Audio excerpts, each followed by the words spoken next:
Hãy đảm bảo mọi The thiết bị được crack kiểm kê echoed đầy off đủ. concrete Rõ walls thưa sếp, before chúng tôi... anyone understood what had happened.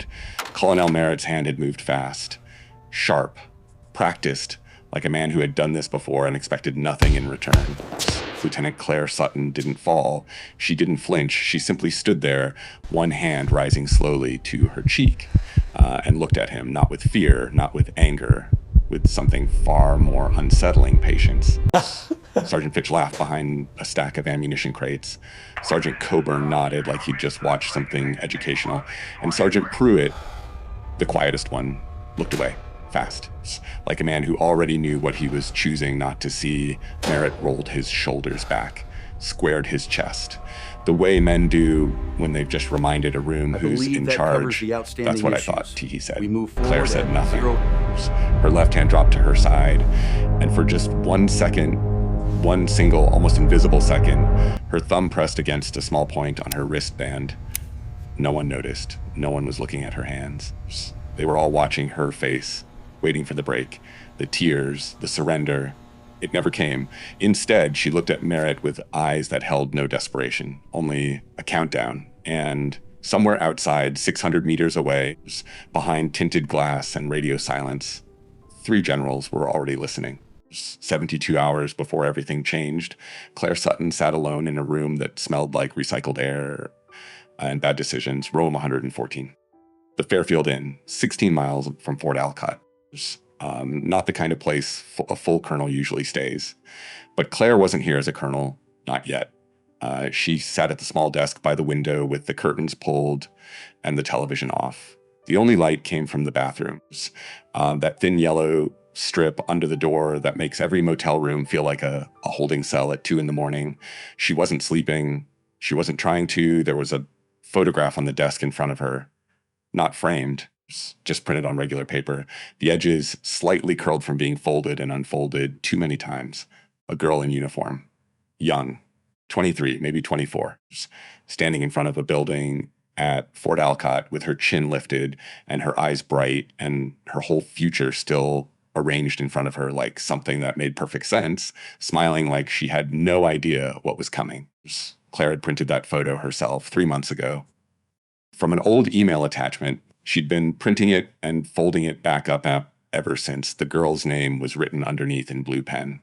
Claire's own handwriting. Careful. Just like she was afraid to forget it. Jenny Garrett, Fort Alcott.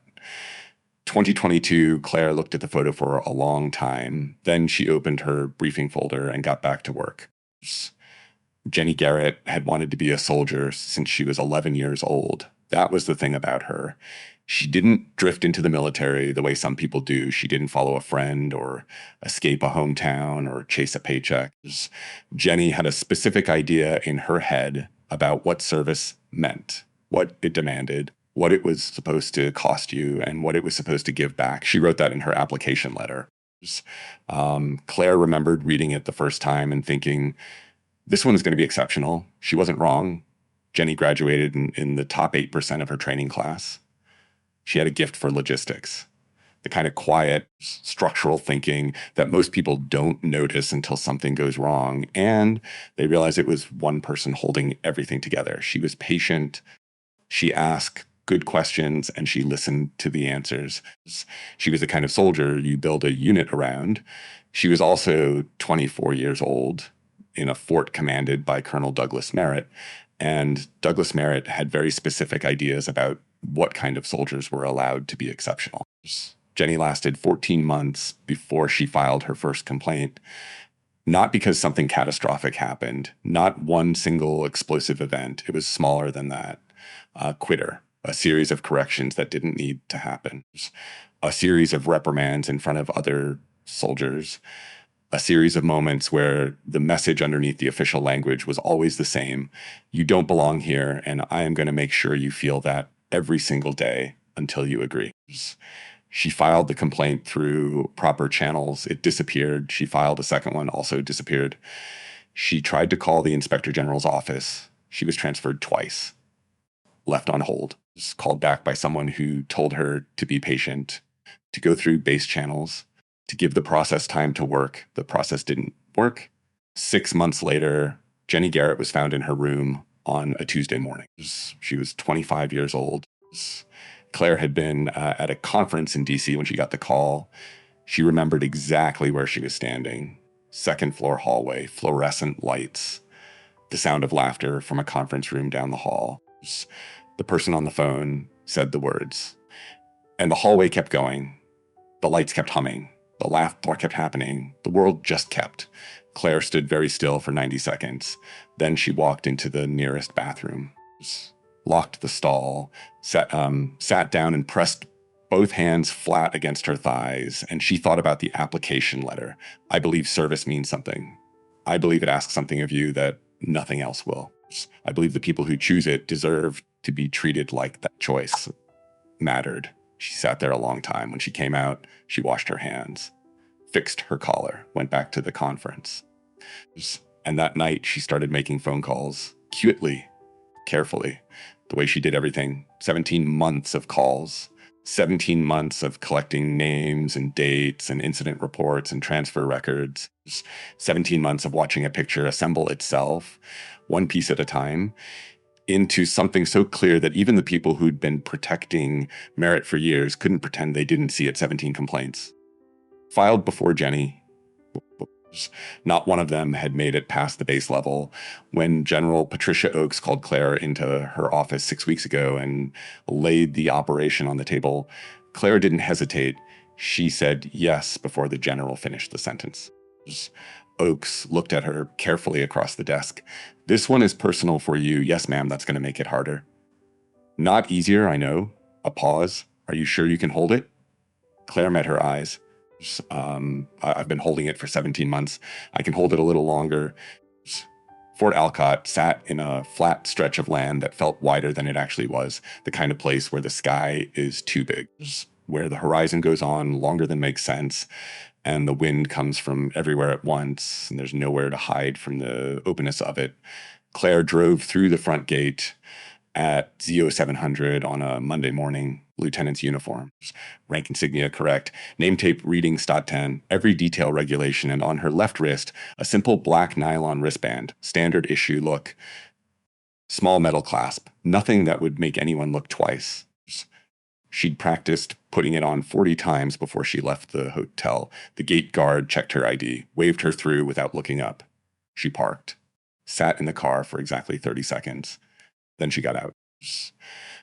She spent the first 3 days watching. That was the part nobody wrote about in mission reports. The watching. The way you had to understand a place before you could let a place understand you. Fort Alcott had a rhythm like every other base. Morning formation, training, the noise of equipment. But underneath that rhythm, something else. A tightness, like the air in a room where someone has been shouting recently, where people talk at normal volume, but their shoulders are always angled toward the nearest exit. She saw it first in the cafeteria. Merritt walked in with Fitch and Coburn on either side of him, moving through the room like the space belonged to them, and the room believed it. Conversations quieted. Eyes went to trays or phones or somewhere else entirely, all except one. Private First Class Amy Garrett sat in the corner by the window, back straight, not looking at Merritt, not looking away either, just present in that deliberate, unmovable way that young people only carry when they've learned it the hard way. Claire watched her for a moment, 22 years old, Jenny's closest friend, the person who had filed the 18th complaint 8 months ago and refused to stop pushing when everyone told her to redirect through base channels. Claire looked at her and thought, she has no idea how much she changed. Then she picked up her coffee and kept watching.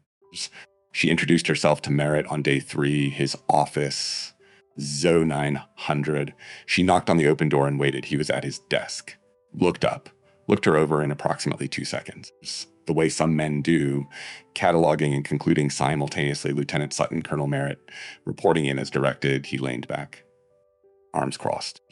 The posture of a man who's already decided he's more interested in what someone is than in what they have to say. You're out of Andrews? Yes, sir.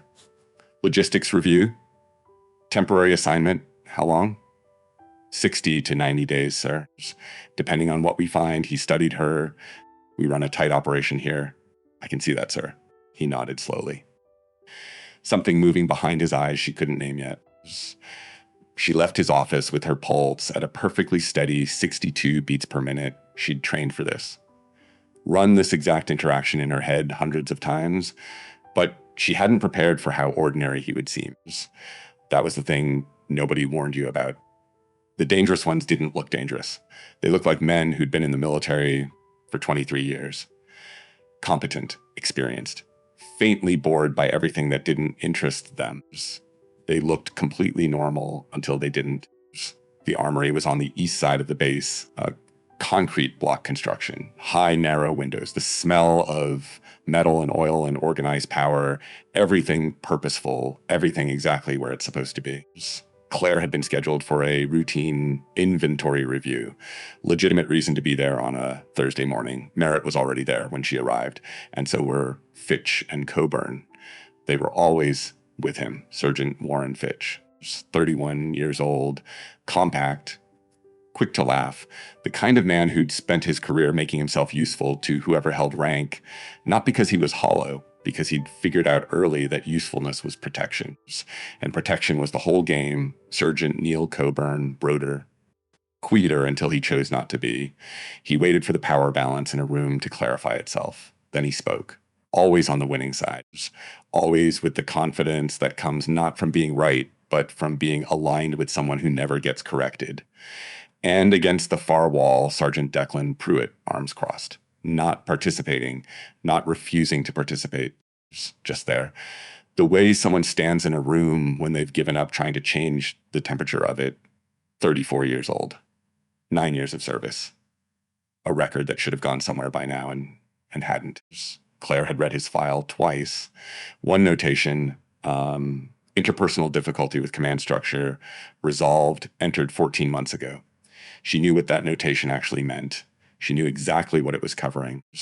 Claire began the inventory review standard procedure, clipboard, checklist. Moving through the racks methodically, 12 minutes in, she found the discrepancy. Ammunition inventory, section 4. The logbook said 47 rounds.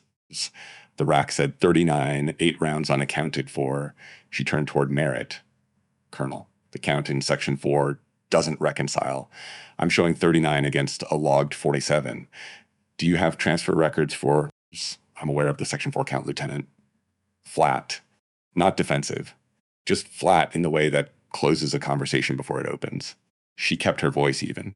For the review to be complete, I'd need documentation for any unlogged redistribution. Otherwise, it'll flag as I said. I'm aware of it. Fitch looked up. Coburn shifted slightly. Pruitt stayed exactly where he was, but something changed in his posture. The stillness of a person who knows what's coming and has decided there's nothing they can do about it. I understand, sir. When those records are available, I'd appreciate... She didn't finish the sentence. It was fast the way these things always are. Fast and completely silent in the half second before impact. His hand moving through the air with the ease of something practiced. The crack against the concrete walls before she even fully registered the physics of it. Her head turned with the force, involuntary. For 1 second, just one, the room was completely still. Then Fitch laughed. Low, the kind of sound a man makes to show another man he approves. Coburn nodded once, slow and considered, and Pruitt looked at the floor. Merritt flexed his hand. That's what I thought. Claire didn't fall. She didn't step back. She stood exactly where she'd been standing, her head coming back to center, her left hand rising slowly, deliberately to her cheek. She let herself feel it. The sting, the heat spreading outwards, the disorientation of a blow she hadn't fully anticipated, even when part of her knew it was possible. She let herself feel it, then she let it go. Her thumb pressed lightly against a small point on the nylon wristband. One press. Half a second. No one saw it. They were all watching her face, waiting for the breakdown, the tears, the scrambling apology, the collapse that would confirm everything Merritt had already decided about who she was. Her face gave them nothing. Her eyes found Merritt's. She looked at him the way you look at a clock when you're waiting for a specific time to arrive. Not impatient, not afraid, just counting down. 600 meters from the armory, parked behind the vehicle maintenance building on the West Access Road. A nondescript military transport van with tinted windows and no unit markings inside, anything but ordinary. Brigadier General Patricia Oakes sat in the forward position, headphones over one ear, a tablet open in front of her. 61 years old, 34 years of service, the first woman to hold her rank in her branch. A fact she'd never mentioned in conversation because the people who needed to be impressed by it weren't worth impressing. Beside her, Major General Ronald Vest, the kind of general who listened twice as much as he spoke and remembered everything. Across the console, Major General Carl Brion, former JAG, 30 years of military legal work. A man who had seen the full spectrum of what human beings do to each other inside institutions and had somehow not become cynical. Angry? Yes. Cynical? No. All three of them heard the crack when it came through the feed. The sound of contact, the silence after it. Oakes' jaw tightened. Almost imperceptibly, Vest reached toward the communications board. Not yet Oakes. Quiet. Absolute. Vest pulled his hand back.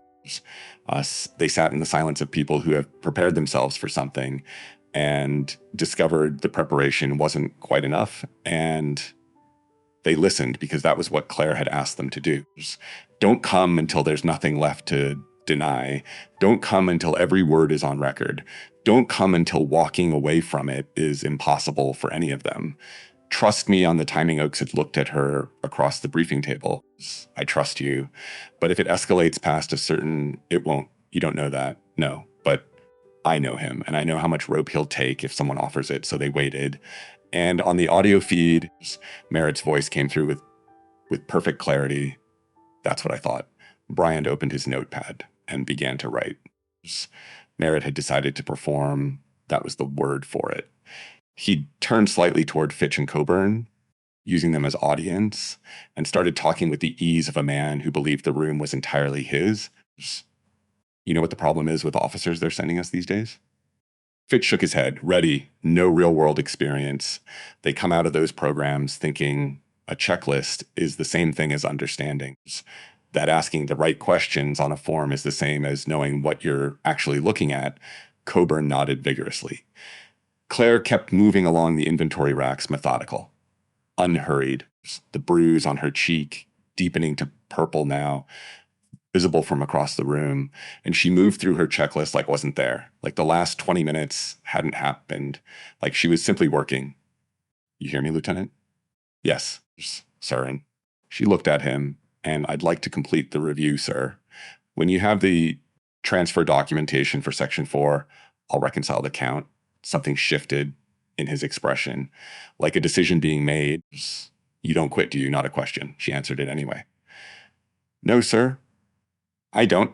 Fitch stepped forward then, taking the cue from Merritt's body language, the way water moves into a space when a door opens. She's been like this since she got here, poking around, acting like this is some kind of inspection. It is an inspection. There's a difference, is there?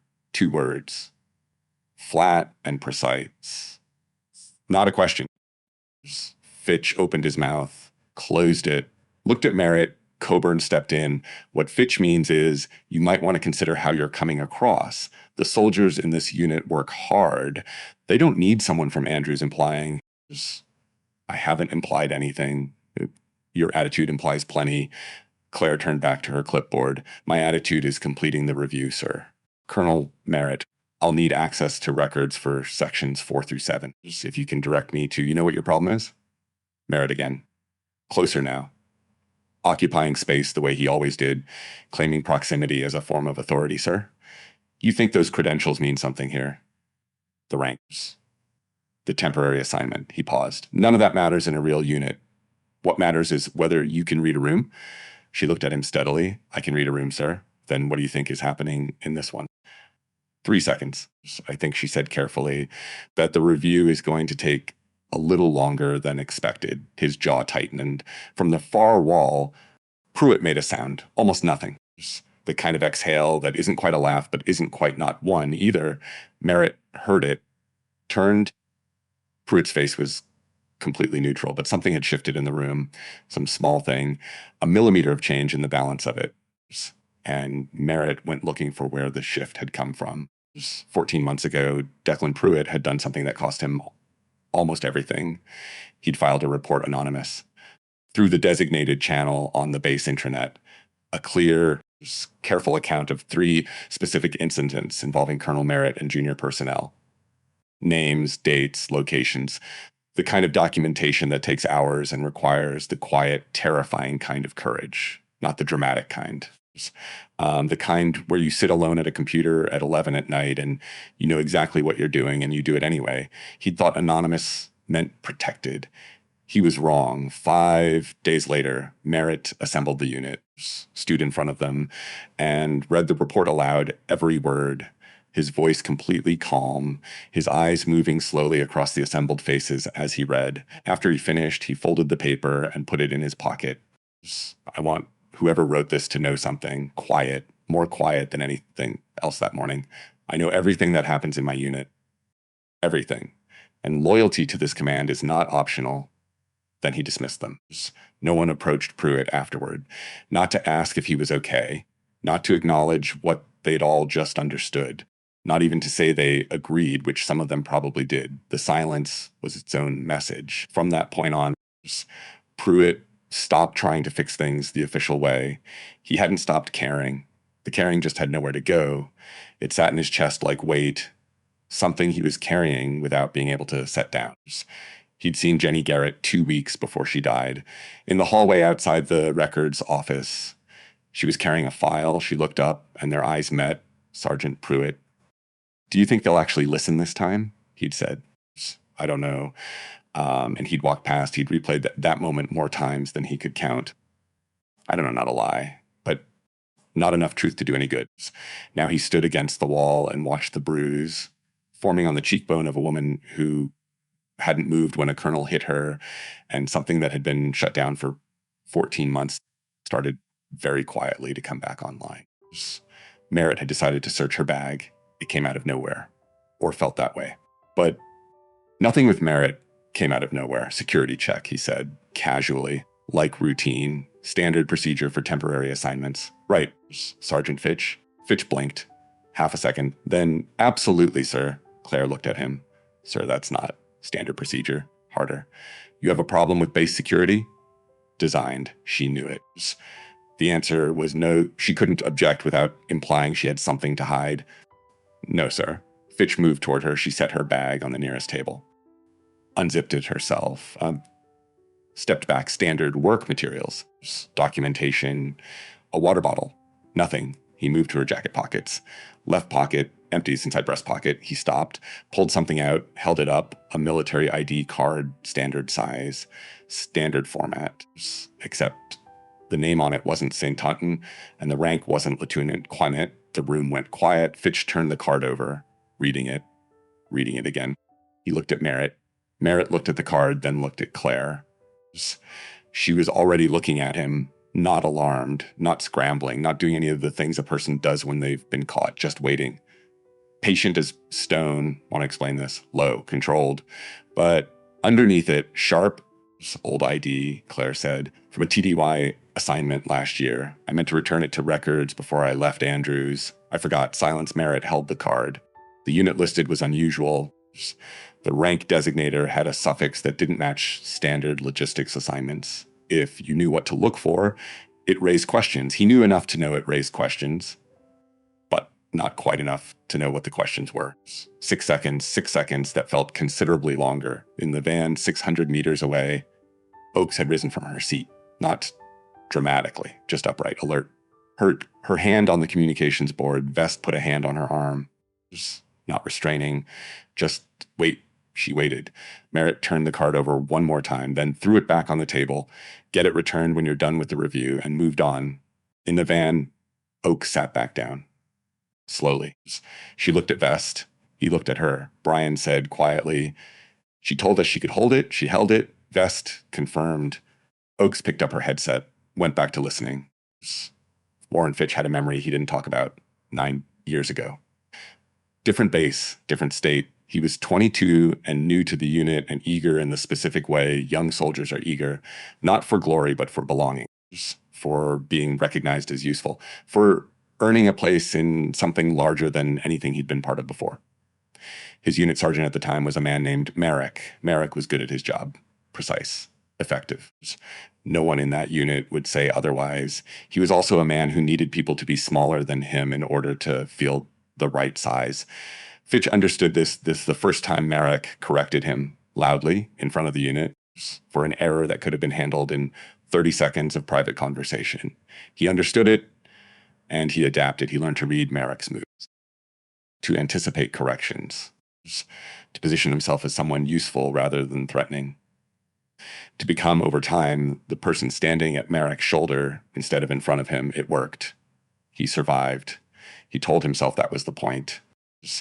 Now he stood in a concrete armory watching a woman with a bruise on her face calmly document an inventory. And he thought about Merrick for the first time in years. He thought about the feeling of being 22 years old and understanding clearly and completely that something wrong was happening, and doing nothing, because doing nothing was the thing that kept you safe. He'd spent 9 years building a career on top of that moment. He'd never asked himself what was buried underneath it. He was starting to ask now, not quickly enough, but starting. Coburn had decided the ID incident was a victory. He needed the events around him to add up to a story where his side was winning, and Merritt finding something, examining it, dismissing it, he filed that as, we checked her, she came up with nothing, now she looks like she was hiding something and failed. So he leaned in. These temporary assignments, he said. You never know who you're actually getting. What their real agenda is, Claire made a small note on her clipboard. Real agenda, she said. That's right. What do you think my agenda is, Sergeant? He paused. Deciding which version to deliver. You came in here looking to make a name for yourself on someone else's record. Find a discrepancy. Make it sound bigger than it is. Get credit for an investigation that inconveniences a unit that was running fine before you showed up. She looked at him. Was it running fine? Yes. The 8-round discrepancy in Section 4, his jaw tightened documentation issue. Documented by whom? By Colonel Merritt. When? He. Coburn stopped, recalibrated. He indicated it was under control, indicated how. Lieutenant, Merritt's voice. Warning. She looked at Merritt, sir. For the review to have an accurate record, can you specify when the Section 4 discrepancy was identified and what corrective action was initiated? The room went tight, not because the question was unreasonable. It was completely reasonable. It was exactly what a legitimate reviewer was required to ask. It was tight because Merritt's eyes had gone flat. We'll address the documentation, he said. Later, of course, sir. And she went back to her clipboard. It was Coburn who started talking about lessons. He didn't frame it as a lesson. He framed it as an example, the kind of anecdote men like Coburn deployed when they wanted to make a point without taking direct responsibility for it. Had a lieutenant in my last unit, he said, conversationally. Young, smart on paper, the kind who thought book learning translated directly to field experience. A pause. The colonel there had to correct that lieutenant twice in the first month. After the second time, the lieutenant adjusted. Actually turned into a decent soldier by the time the posting ended. He looked at Claire's back.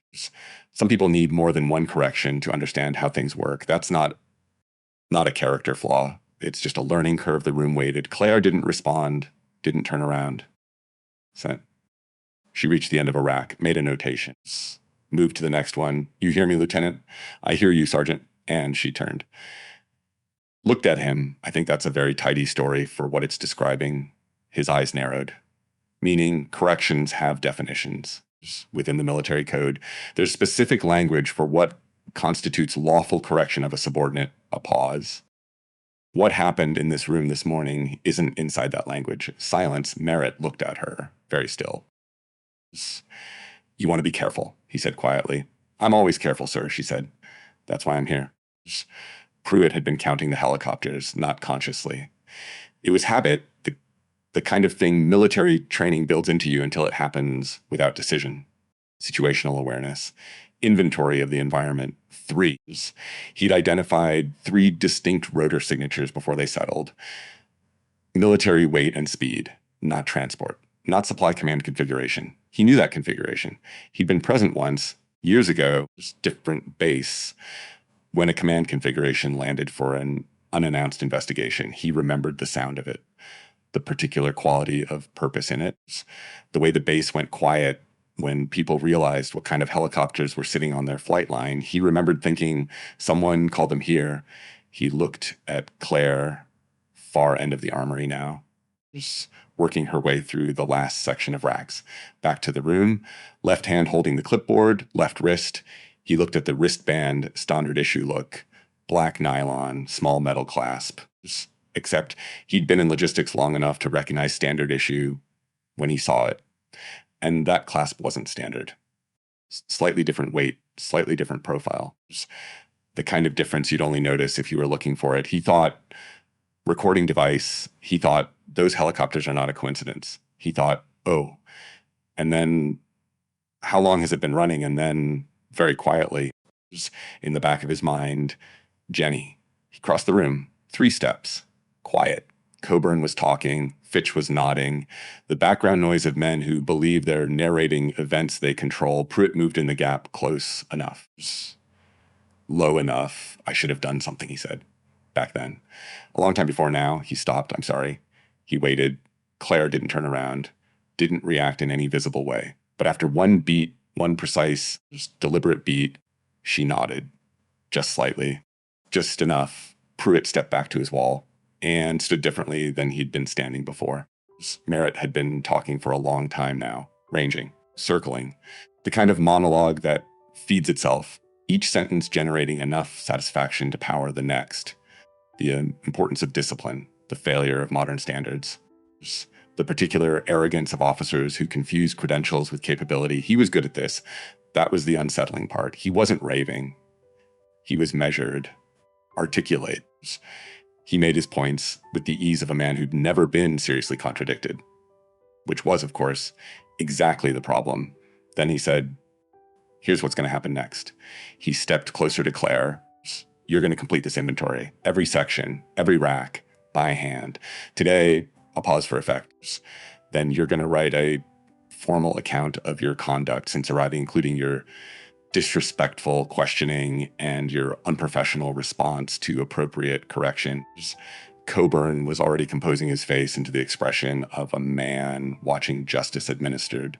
And when you've done both, Merritt continued, you're going to stand in front of this unit at morning formation and acknowledge that your assignment here began with a failure to observe proper military courtesy. Silence. Claire looked at him. I want you to understand something, Colonel. Something in her voice, small but irreversible. Like a hinge turning, everything that happens from this point forward was completely preventable. Merritt stared at her. Before he could respond, her phone buzzed in her breast pocket. She didn't move. It buzzed again. Going to get that, he said. Expansive. Mocking. It can wait, sir. Go ahead. Don't let us interrupt. It kept buzzing steady. Just patient. Like it had all the time in the world, which in a sense it did the 7th buzz. The 8th. How many times is that going to ring? I'm not sure, sir. Pick it up. She reached into her pocket, looked at the screen. 17 missed calls. All from the same number. Her thumb hovered over the answer button. She looked up at Merritt first, just for a moment, the way you look at something you're about to leave behind. Then she answered, yes, sir. And in the 3 seconds that followed, while the voice on the other end began to speak, something happened to Claire Sutton, not dramatic, no sudden gesture, no visible shift that anyone could point to and describe precisely afterwards. It was more like watching a door open in someone's face, like watching a person step into the version of themselves they'd been holding back. Her spine straightened. Her free hand dropped to her side. Her eyes went absolutely still. Not cold, not hard, just certain. Fitch saw it first. Didn't know what he was looking at. But something in the back of his chest registered it as a problem. Coburn stopped talking mid-sentence. Pruitt looked up from the floor. Understood, sir, Claire said into the phone, her voice completely calm. 3 minutes out, sir. She ended the call. Slipped the phone back into her pocket, Colonel. One word. Just his title. But the weight behind it was different from anything she'd said before. You have approximately 90 seconds to prepare yourself. Merritt stared at her. Prepare for what? Outside, in the corridors beyond the armory's thick walls, something had changed. The idyll of rotors that had been running in the background for nearly an hour went silent. Complete silence where there had been constant, low mechanical sound, and in the space that silence left behind, footsteps, many of them, organized, deliberate, moving toward this specific door with the rhythm of people who know exactly where they're going. Merritt heard it. His head turned toward the door. And for the first time in this entire encounter, something appeared in his expression that wasn't confidence, small, barely visible, the kind of thing you'd miss if you weren't watching for it. But Claire had been watching for it for nearly an hour. And there it was, the sound of metal against metal, a lock mechanism disengaging from the outside with practiced efficiency. Merritt looked at Claire. She looked back, and she let him see for the first time exactly what her expression had been holding back this entire time. Not anger, not triumph, something quieter than both, the specific look of a person who has been waiting a very long time and has just arrived. The lock clicked. The door began to open.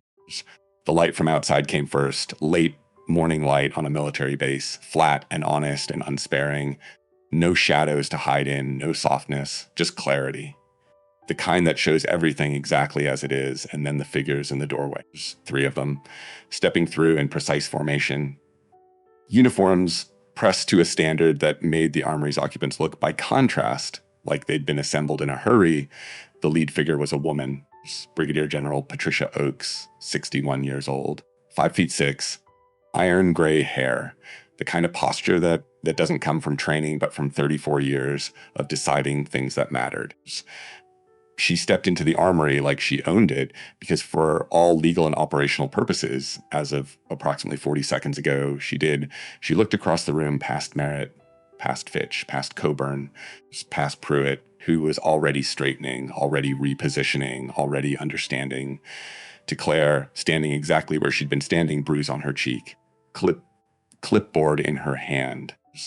And in her eyes, the expression of someone who has just finished doing something very difficult and done it right, Colonel Sutton. Oakes' voice filled the room completely. Are you injured, and do you require immediate medical attention before we proceed?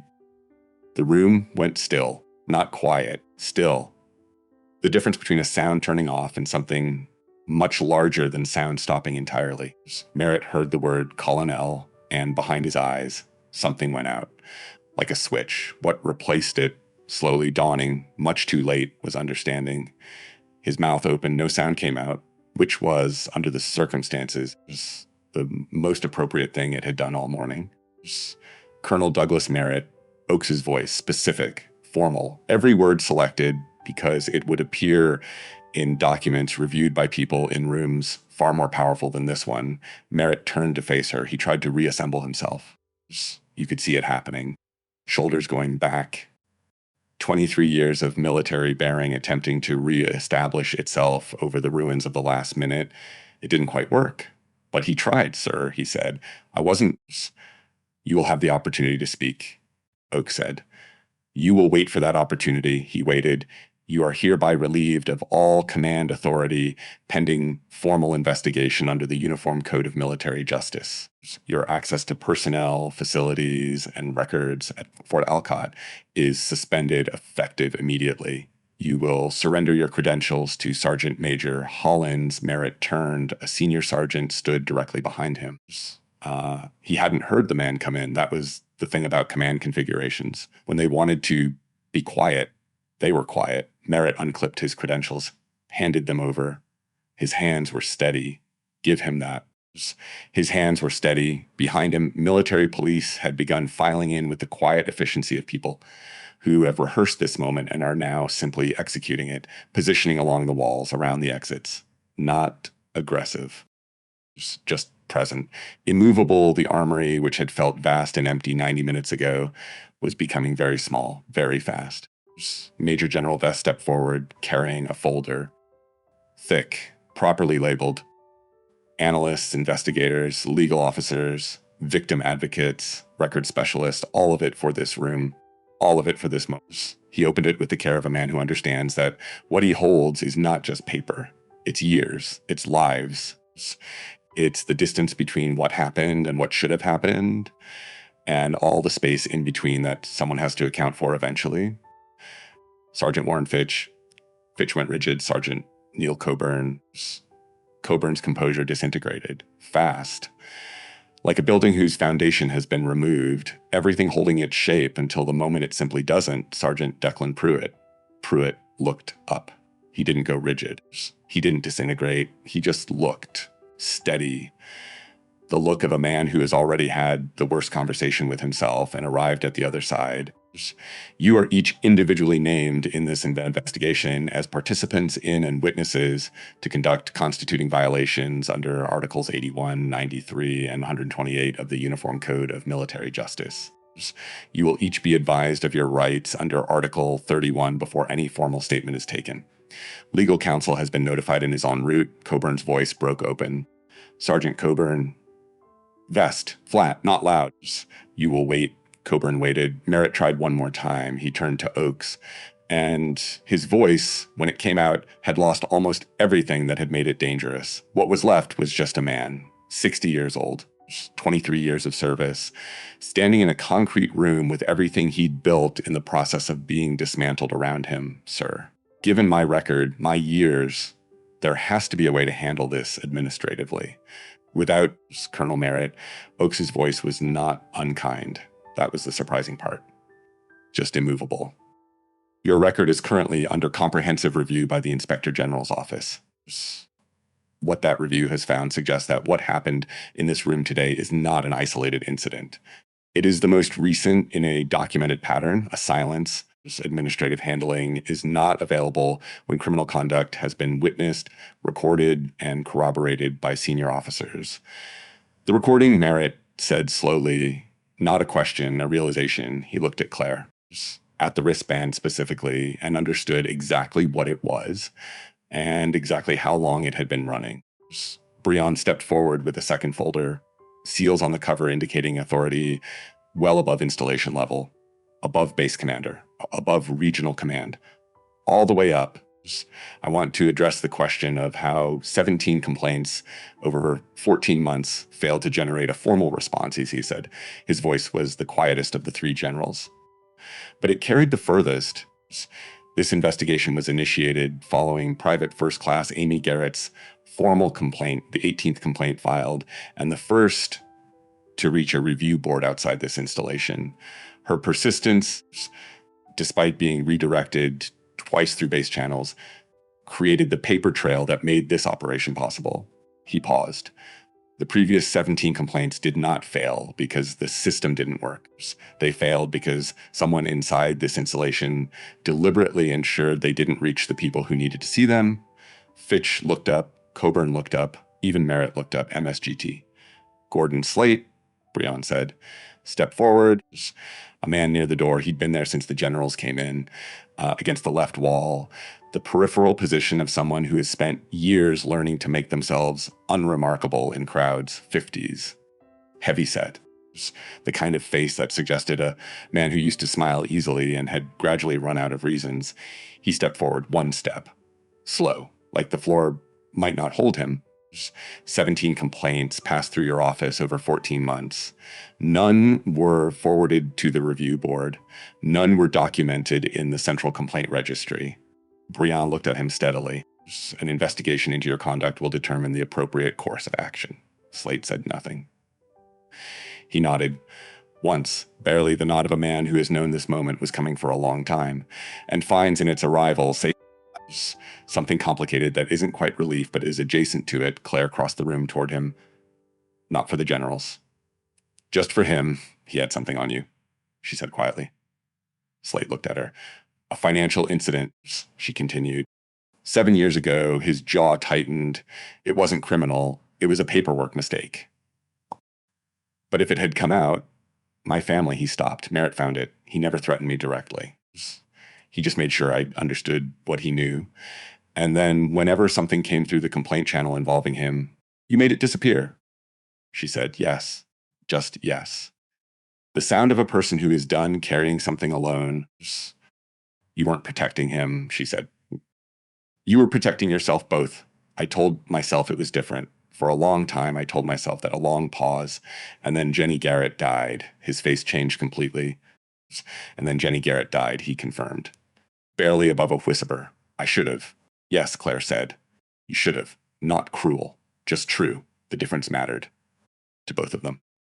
Pruitt was standing near the door, not under guard, his situation specifically distinct from the other three, a fact Brienne had noted, and the military police were honoring with the precision complex situations require. Vest approached him, just quietly, the way you speak to someone when you want them to hear you specifically.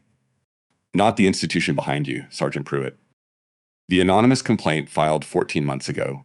We have it. We've had it for 6 weeks. We know what happened to it, and we know why it never reached us. Pruitt said nothing. You're being asked to testify voluntarily. A complete account, today and prior. Your cooperation will be documented and considered in determining how your situation is handled. Pruitt looked across the room at Merritt. Being formally processed, credentials gone, command gone. He thought about a hallway outside the records office, a young woman with a file under her arm. Do you think they'll actually listen this time? I don't know. He'd said that and walked away. He stood there for a long moment. Long enough that Vest didn't rush him. Long enough that the silence had weight. Then, I'll testify. Vest waited everything. Pruitt said, from the beginning, including the parts where I didn't do enough. That's part of the record, too. Vest looked at him for a moment. That took courage. Sergeant. Pruitt shook his head. No, sir. Quiet. Clear. Courage was 14 months ago, and I missed it. This is just being late. Vest wrote something in his notebook, moved on. Amy Garrett came through the door 20 minutes later. She'd been on the East Yard. One of Oakes's staff had found her and asked her to come. Quietly, without saying why, she walked in not knowing what she was about to see, and stopped. Generals, military police, serious people doing serious things with serious folders, and Claire, standing near the inventory racks, bruise on her cheek, not a lieutenant anymore. The rank on her collar had changed. The eagles of a full colonel where the lieutenant bars had been. Amy looked at her and something crossed her face that was almost too much to watch. Too many things at once. Recognition. Disbelief. The beginning of something that had been locked up for 20 months and was only now finding the door. Private Garrett, Oakes said. Amy straightened automatically. At ease, Oakes's voice softened, not unprofessionally, humanly. The adjustment that some generals are capable of and others are not. You're not here to be questioned or processed. You're here because you're owed an explanation. Amy waited. Your complaint 8 months ago, the one you were told twice to redirect through base channels, was not discarded. It was the complaint that first reached outside this installation. Everything that happened in this room today can be traced to the fact that you didn't stop. Amy's throat moved. 18 complaints, she said. Yours was the 18th, and were deliberately suppressed. Yes. That's being addressed. Amy looked at the floor for a long moment, then looked back up. Jenny filed 2, she said. Her voice steady despite everything. We know. Both have been recovered from the archive where they were buried. They're part of the formal record now. They will be part of everything that follows. Amy's eyes filled. She didn't look away, didn't reach up to stop it. She just stood there and let it happen. The specific kind of tears that aren't performance, just the first moment in a very long time when enough has shifted to let something through. Oakes let her have it, didn't rush, didn't redirect, just waited completely still. For Amy. Claire crossed the room, stopped in front of Amy. Amy looked up at her. I wrote the letter, Claire said. The one that got Jenny into the program. 3 years ago, a pause. I told them she was exceptional. That she had a kind of intelligence you couldn't teach. That the military needed people like her more than they'd probably understand. Amy's breath caught. She talked about you, Amy said. She said you were the only person who read her application like she actually meant it. She did mean it. She meant all of it. A silence between them. The kind that holds too much to be uncomfortable with. I didn't get here in time, Claire said. Straight, no softening and no excusing. I want you to know that. I know that. What happened in this room today doesn't fix it. It doesn't bring her back. A pause, but it is something. And she is why. Amy looked at her for a long time. She would have done this herself, Amy said finally. If she'd lived, she would have figured out a way to do exactly this. She was like that. I know, Claire said. She would have been better at it than either of us. Claire almost smiled. Probably, she said. And they stood together in the middle of a concrete room that smelled like metal and morning and the specific aftermath of something that had taken a very long time to arrive. The formal arrests were made Merritt, Fitch, Coburn, not loud, not dramatic. The military police moved with the quiet efficiency of people who understand that anything done improperly here becomes a defense attorney's opening argument. Everything was done properly. Merritt went through the door without looking back. Fitch passed Claire on his way out. He looked at her. Something in his face trying to be defiance and arriving somewhere more honest. Somewhere at the edges of shame, not absolution, not even close, but something real that hadn't been there 90 minutes ago. He looked away first and walked out. Coburn stared straight ahead at the corridor wall the entire way. Didn't look at anyone, just walked outside. Official vehicles were already waiting. The base personnel who had gathered along the corridor stood in silence as the three men were led through. No jeering, no satisfaction on most faces. Just the stunned quiet of people processing what happens when something they'd learned to accept as permanent suddenly isn't. Claire stood alone in the armory. Everyone had filtered out. The logistics of aftermath, moving through the building's corridors, statements, transportation, documentation, at the steady pace of institutional process, doing what it eventually does when someone makes it. She was alone in the space where it all happened. The walls hadn't changed. Still concrete. Still the gray beige of military construction designed for function and nothing else. The overhead lights still hummed. The inventory racks still stood in rows. The Section 4 discrepancy still waiting patiently for its paperwork. She would file the review properly. Later, when the legal proceedings reached the right stage, she'd complete every section, reconcile every count, because that was what she'd come here to do. And the fact that something else had also happened didn't change the work. That was another thing about Claire Sutton that people underestimated. She finished things. She looked at the table where Fitch had thrown her secondary IDs. She looked at the spot on the floor where she'd been standing when Merritt's hand came across her face. She looked at the wall she'd faced when Pruitt whispered an apology that had been waiting 14 months to find the right moment. Then she reached up and removed the lieutenant's insignia from her collar, small pieces of metal, light in her hand. The specific weight of something that represents something much heavier. She set them on the table and pinned her actual rank back into place, the eagles of a full colonel, the rank she'd held for 4 years. Set aside for this, representing 2 decades of decisions, good ones and wrong ones, and agonizing ones that had added up to a person who could stand in a room for nearly an hour and take whatever came and not break. She straightened her collar, checked herself in the small supply room mirror on the wall. The bruise was significant, dark, and already spreading. Going to be worse tomorrow before it was better. She looked at it for a moment. Evidence, she told Oakes. And it would. In the photographs, in the files, in the formal record that would follow Merritt through every stage of what was coming. She looked at it one more time. Then she picked up her clipboard and walked out of the armory into the late morning light. Amy was on the walkway, not waiting, or not obviously waiting, just standing. Looking out at the base yard where Fort Alcott's daily operations were slowly, improbably resuming their ordinary shape. Claire stopped beside her. They stood together without speaking for a moment. She wanted to be stationed here, Amy said finally. She asked for it specifically. Said it felt like a place where you could actually make a difference instead of getting lost in the machine. Claire listened. She had a 5-year plan. I used to tease her about it. Who has a 5-year plan at 24? The exceptional ones, Claire said quietly. Amy breathed out.